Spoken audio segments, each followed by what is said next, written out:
Hello and welcome to this nutrition lesson. Today we'll be looking at snacks and convenience foods. My name is Marlene Beachy. So to begin with, I would like to show you two snacks that I bought. One is a green one and one is a red one, and they're kind of like granola bars. You can see they're about the same size, they feel about the same weight, and you're out and about and you're hungry. How would you choose which one? The nutrition facts labels on these were so small that I rewrote it onto a larger piece of paper, so I want to show you those. So here we are. So this is the green bar and this is the red bar. And as you can see, these are the nutrition facts, and then here I've just written the first three ingredients of these bars. Let's look at the ingredients first. That's kind of an easy read. The first ingredient on this one is oats. That's excellent. That's a whole plant food.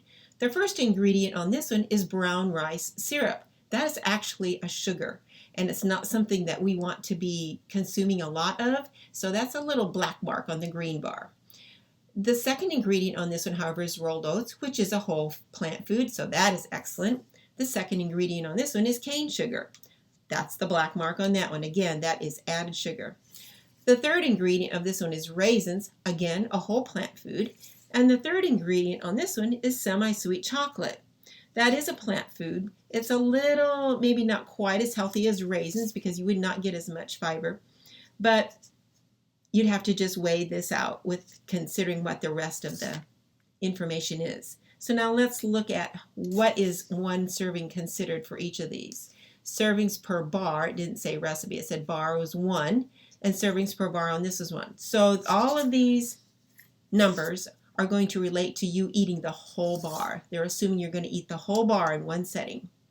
So let's look what the serving size is. On this one, it's 35 grams for a whole bar. On this one is 68 grams for a whole bar. This is double this one. The packages looked like exactly the same size. They even felt the same.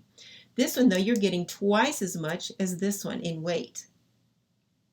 Well, let's look at calories. On the heavier one, there's 250 calories. On the lighter one, there's 150 calories.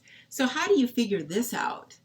Well, I think I would look at how hungry am I, because calories is the measure of energy you get from a food. And I would also look at when am I going to eat again? And if it's going to be quite a while, I would choose this one because there's a few more calories in this one and it would keep me full longer.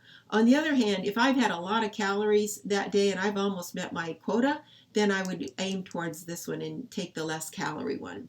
But let's see what the other ingredients are. On this one, the total fat is 6. On this, the total fat is 5 grams. Not a significant difference. And of those, not significant in the saturated fat and the trans fat, which are the two fats we're trying to avoid. Cholesterol on both is 0. Sodium on this one is 140 milligrams, and on this one it's 65. So in that sense, this one has a lot more salt than this one. So I would lean towards this one. Total carbohydrates is 43 grams. Total carbohydrates in this one is 23 grams. So this has almost double the carbohydrates, which corresponds with it having more calories. Carbohydrates give you energy, and calories is the measure of that energy. Dietary fiber is 4 grams. Dietary fiber in this one is 2 grams. So with this bar, although you're getting more calories, you are getting significantly more fiber. You're getting twice the amount of fiber, which is excellent. Sugars are 21 grams. Of that, 16 grams is added sugar. So you're getting about 5 grams of sugar that's not added. It's just there naturally. And my guess is that's coming from the raisins, because the brown rice syrup would be considered the added sugar. On this one, the sugars are 8 grams. So it's half the sugar.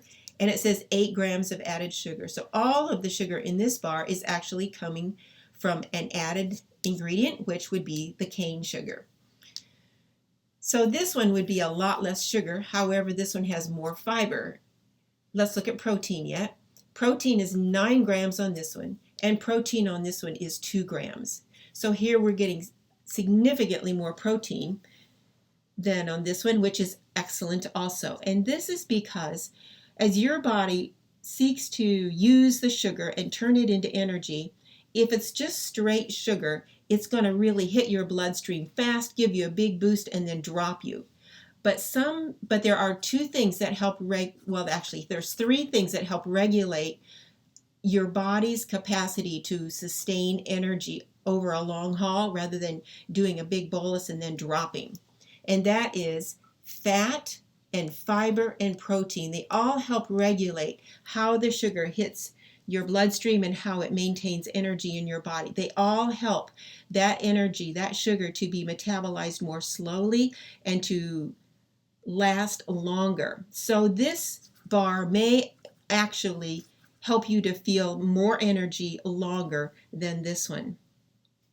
Looking at vitamins and minerals, they're pretty, neither one really supply a whole lot. This one has iron of 10%, which is good, and calcium is 15. So maybe this one, again, would win, so to speak. So you'd have to just weigh, which one would you want to eat? You might look at the cost. That would be another thing to think about. And then taste. So neither bar is terrible. And there were some advantages to the one that weighed more. It had more protein, more fiber. And the first ingredient, however, was brown rice syrup. And that wasn't quite so good. But I think the amount of fiber that it had, it probably, the rolled oats and the raisins outweighed that. You can decide which one would you like to eat. The best thing would be if you'd brought a snack from home that was a whole plant food. So anytime you choose a snack that's a whole plant food, you are eating an excellent snack. And so just push into that as much as you can. And as much as you can, make those snacks be vegetables. That's awesome. They give you the most fiber and the most vitamins and minerals of all the other food groups. So, and then probably the second choice would be a fruit. Fruits are so easy to grab that if that's what you have and that's what you can do, then please do that. But if you can, like right when you come home from the grocery store, put some fresh vegetables in the kitchen sink and fix them right away, ready to be snacked on, put them in a Ziploc bag or a plastic container and put them in the fridge. Then when you're hungry or you're going to be gone all day and you want to take a snack, it's really easy to just bag something up and take it with you. And then you're not looking around in the store trying to find something to eat when you're hungry and then struggling to know what is a healthy thing. Two handouts that I want to point out to you that might be helpful for you. One is called Cut Back on Added Sugar. And these should have been in your food box, or maybe you've gotten them another way. But if you have these handouts, read them. I think they're excellent. This is just giving you ideas on ways that you can cut back on added sugar. And on the back of it, healthier swaps for foods that are high in added sugar. This will kind of tweak your creativity and hopefully inspire you.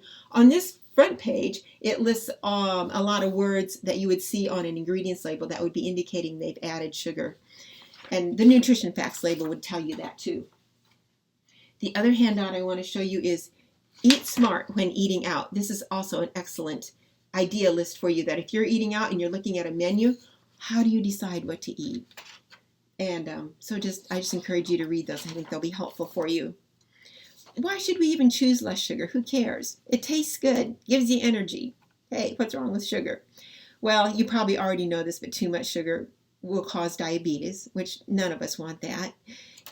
Sugar also reduces it suppresses your immune system, and so it will make you more vulnerable to viruses and bacteria that are around.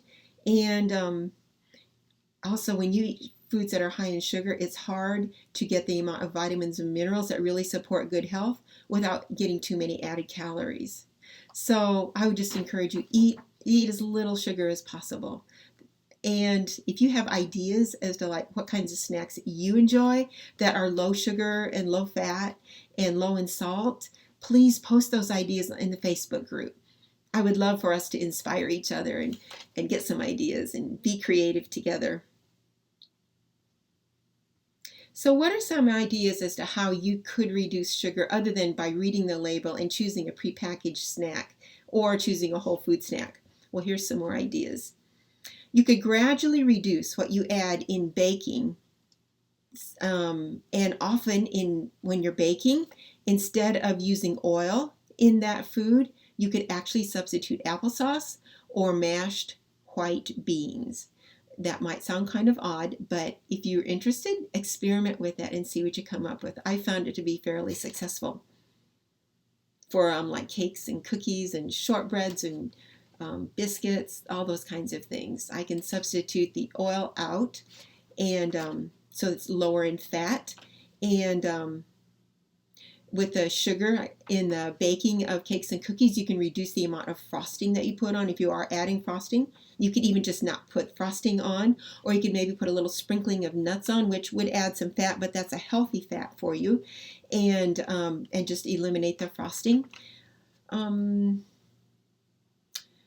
For cereals and breads and pancakes, you can add less sugar or jelly on toast or syrup on pancakes. Just reduce the amount. Remember, you can adjust what you think is sweet enough by just gradually reducing it, and your taste will adjust. Your palate will change as you continue to just gradually decrease it. It will change, and you won't even notice it, and it will be a wonderful change for your body. You could limit desserts to special occasions, or if that seems hard, just start by taking a smaller piece, or breaking that cookie in half and just eating half the cookie instead of the whole cookie. You could use fruit to satisfy your desire for something sweet. You could choose canned fruit that's in 100% fruit juice instead of canned fruit that has added sugar. That's a biggie, and that is one that would be a fairly easy choice on your part, and I don't think that you'd miss the sugar very much. Have fresh fruits and vegetables on hand ready to eat. We've talked about that a little bit. Okay, and let's move on to convenience foods. And by convenience foods, I mean any food that is prepackaged, that you just kind of like add a couple things and cook it and serve it, or takeout or carry out food, or fast foods. And all of these foods have been processed and prepared by someone other than you. And so many times, like in the drive-through or like a takeout, you know what the major ingredients are from perhaps the menu, but you don't know all the additives. You don't know how much salt or how much sugar or how many chemicals are really in that. And from the ingredients on a prepackaged convenience food that you may have bought in the store, you can read on the label and you can see how much fat, how much sugar, how much salt have they added, and any ingredients that are listed on there that you may recognize, but it's not something that you could buy in the store, I would try to minimize and stay away from those types of ingredients. Those are not necessarily ingredients that are going to support good health for you. Instead, I would encourage you to consider cooking some convenience types of foods at home. It's cheaper, and if you make big recipes and split it in half and freeze part of it for later, it doesn't actually take that much more time out of life in general or as a whole. It gives you much more control over the amount of fat and sugar and salt that is being added.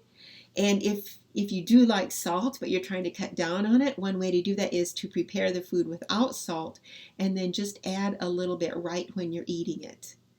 The other advantage to cooking those kinds of foods at home is you can tailor it to your family's likes or dislikes, or maybe to their allergies. And so you can like offer a smorgasbord and people can choose what they want, especially if you have a lot of leftovers to use up out of the refrigerator. Or if you're making pizza, you could make one half one way and one half the other way. Or if you're serving rice with different kinds of toppings, people can choose what they want to eat. And often if people have a choice of a bunch of healthy things, they will enjoy that so much more because they can tailor it to their tastes. Okay, a couple more handouts that I want to show you. This one is called Packaged Food Makeover. Again, it's a 2-pager, and I would encourage you to read this. There's a lot of ideas on here as to how to take prepackaged convenience foods and what you can do to make them a healthier meal for your family. The other handout that I would encourage you to look at is called Snack Smart. And again, this is a 2-pager, and it's just full of ideas of healthy snacks that you can serve for, and maybe it'll inspire you to be creative. That's all for today.